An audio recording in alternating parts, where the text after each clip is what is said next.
Hello everyone, হোয়াটসঅ্যাপের নতুন update. এখন থেকে চাইলে কেউ যদি আপনাদের ভয়েস এসএমএস পাঠায় তাহলে কিন্তু আপনারা সেই ভয়েস এসএমএসটা কিন্তু আপনারা পড়তে পারবেন। তো কিভাবে সেই চমৎকার কাজটা করবেন দেখিয়ে দিচ্ছি। আপনি আমার ফেসবুক পেজে নতুন হয়ে থাকলে ফলো দিয়ে রাখবেন এবং ভিডিওটি শেয়ার দিয়ে রাখতে পারেন, যে কোনো সময় আপনাদের কাজে আসতে পারে। চলুন শুরু। হ্যালো এভরিওয়ান, ফাইনালি চলে আসলাম মোবাইল স্ক্রিনে। আসার পর আপনারা কাজ করবেন, হোয়াটসঅ্যাপ অ্যাপ্লিকেশনটি ওপেন করবেন, তারপর থ্রি ডট মেনুতে ট্যাপ করবেন, তারপর সেটিংসে ট্যাপ করবেন, তারপর নিচে স্ক্রল ডাউন করবেন, তারপর চার্টসে ক্লিক করবেন, তারপর একটু নিচে লেখা দেখতে পারবেন ভয়েস মেসেজ ট্রান্সক্রিপ্টস। এখানে এটা আপনাদের ট্যাপ করে অন করে দিতে হবে।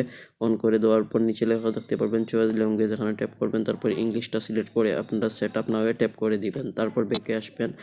আসার পর আপনারা কি করবেন, ভয়েস এসএমএসটা আপনারা ট্রান্সলেট করে দেখতে চাচ্ছেন, সেখানে ট্যাপ করে দিবেন। তো আমি একটাতে ট্যাপ করে ধরে দিলাম, তারপর থ্রি ডট লাইনে ট্যাপ করে দিবেন, তারপর এখানে ট্রান্সক্রাইব লেখা দেখতে পারবেন, এখানে ট্যাপ করে দিবেন। এখানে ট্যাপ করে দেওয়ার সাথে সাথে কিন্তু ট্রান্সক্রাইব হয়ে আপনারা দেখতে পারবেন লেখাটা। That's it.